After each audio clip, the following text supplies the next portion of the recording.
Hello everyone, good evening सभी को। और आप सभी लोगों की एसएससी एमटीएस की जो आंसर की है वो फाइनली आउट हो चुकी है। सभी ने चेक भी कर लिया होगा अपने नंबर, कितने नंबर बने हुए हैं, 90 हैं या आपके 80 हैं या फिर 70 हैं। सारे नंबर आप लोगों ने चेक ही कर लिए होंगे और ऑलरेडी सभी को पता है कि जीके और साथ में इंग्लिश को मिला करके आपकी मेरिट बनती है जीके और इंग्लिश की। तो इस बार आपका एक्सपेक्टेड कट ऑफ का रहने वाला है। आंसर की देखने के बाद में काफ़ी सारी चीज़ें क्लियर हुई हैं और जैसा कि सारे लोग बोल रहे थे कि एग्ज़ाम का लेवल काफ़ी टफ रहा हुआ है, तो लोगों ने स्कोर कम किया होगा, इस तरह से यहाँ पर देखने को मिला है।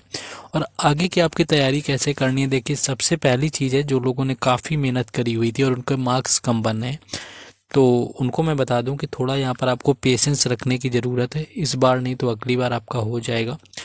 और उससे बाद में आपको बता दूं कि देखिए आगे की तैयारी करने के लिए सबसे बेस्ट ऑप्शन जो है आपको कि मॉक टेस्ट आप ज़्यादा से ज़्यादा लगाइए और प्रीवियस ईयर पेपर लगाने। देखिए अभी आपके पास 6 मंथ है पूरा। अब एमटीएस का एग्ज़ाम जब आपका नेक्स्ट होगा तो वो 6 महीने से पहले तो आपका होना नहीं है, तो उसके लिए आपको लगाने होंगे मॉक टेस्ट। और मॉक टेस्ट में आपको सबसे बेहतर जो मॉक टेस्ट आता है आपका टेक्स्ट बुक का है, जिसका एंड ऑफ 499 चल रहा है, जो कि 28 से 30 नवंबर तक आपका सेल चल रहा था। जिसमें अगर आप मेरा कूपन कोड राज10 यूज करेंगे तो आपको 12% डिस्काउंट के साथ में 439 में आपको मिल जाएगा टेक्स्ट बुक का पास प्रो। तो अभी से ले लेना है। परचेज करने का लिंक मैंने डिस्क्रिप्शन में दिया है, कमेंट बॉक्स में भी पिन कर देंगे। और अभी से मॉक टेस्ट लगाना शुरू करना है। 2022 के लगाने हैं, फिर 2023 के लगाने हैं, फिर 2024 के लगाने हैं।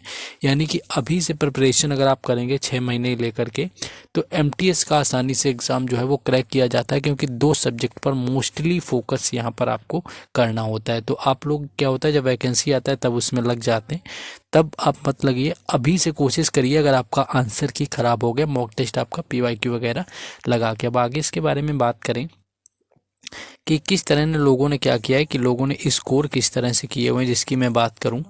और जो कट ऑफ रहने वाला है वो ऑलमोस्ट क्या रहेगा। तो कट ऑफ की अगर मैं बात करूं तो सबसे पहली चीज़ तो मैं यहाँ पर ये बता दूं कि जिनका स्कोर आपका बिलो आपका 100 है, यानी कि 100 के नीचे स्कोर आ रहा है, तो वो लोग, दरअसल मैं झूठी होप नहीं दूंगा, ज़्यादा उम्मीद मत रखिए।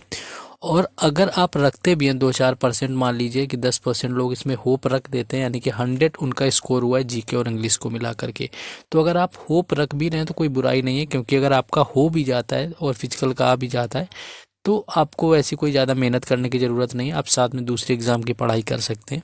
लेकिन 100 के नीचे यहाँ पर होने के चांस, यहाँ पर मैं 5% में आपको लेकर के चल रहा हूँ। ये समझिए कि 100 के नीचे अगर आपका स्कोर हुआ है तो आप उम्मीदें ज़्यादा मत रखें। और अगले जो साल के सारे एग्ज़ाम हैं, यानी कि 2025 के जितने भी एसएससी के एग्ज़ाम है, आपका सीजीएल हो गया, सीएचएसएल हो गया, या फिर एमटीएस हो गया, सीपीओ हो गया, जो आप टारगेट करते हैं, एमटीएस करते हैं तो एमटीएस टारगेट करते हैं अगर मान लीजिए, क्योंकि जिनका नहीं हुआ है मैंने उनके बारे में ही बात करी है।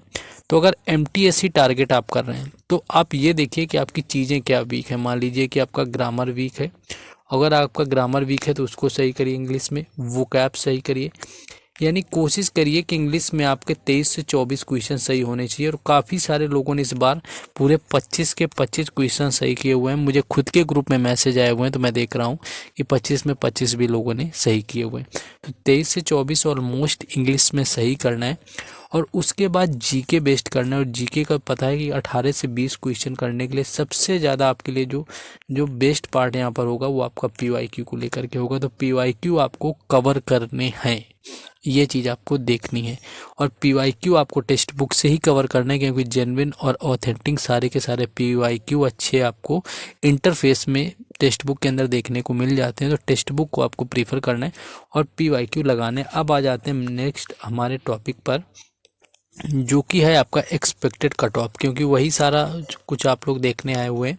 जिनके मार्क्स कुछ सही हैं या जिनके कम हैं, वो लोगों का मेन टारगेट है। देखिए यहाँ पर क्या आपका लेकर के कि आपका कट ऑफ क्या रहने वाला है।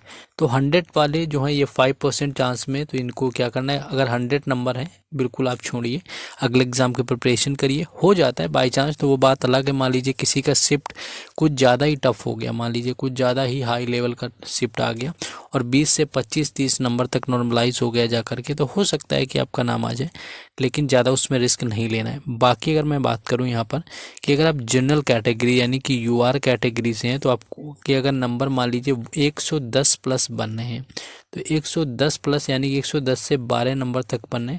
तो आप यहाँ पर सोचिए कि आपका नॉर्मलाइजेशन किस बेस पर होगा जा करके और आपके सिलेक्शन के चांस बनते हैं।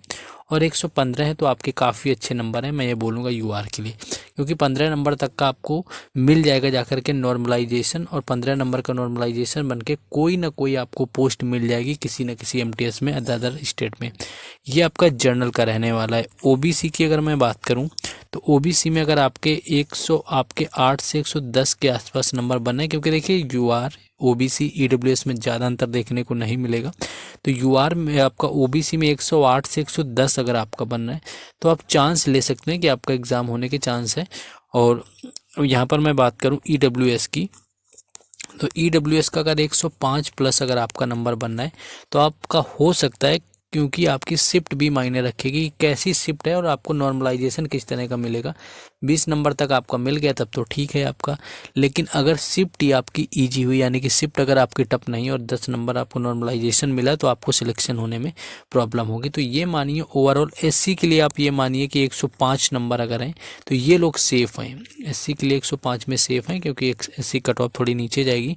और वही एसटी की भी बात करूँ कि 100 प्लस में एसटी वालों का होने का चांस है, अगर ठीक ठाक शिफ्ट आपकी फंसी है तो नॉर्मलाइजेशन होकर के आपको किसी न किसी आपके स्टेट में जॉब मिल जाएगी।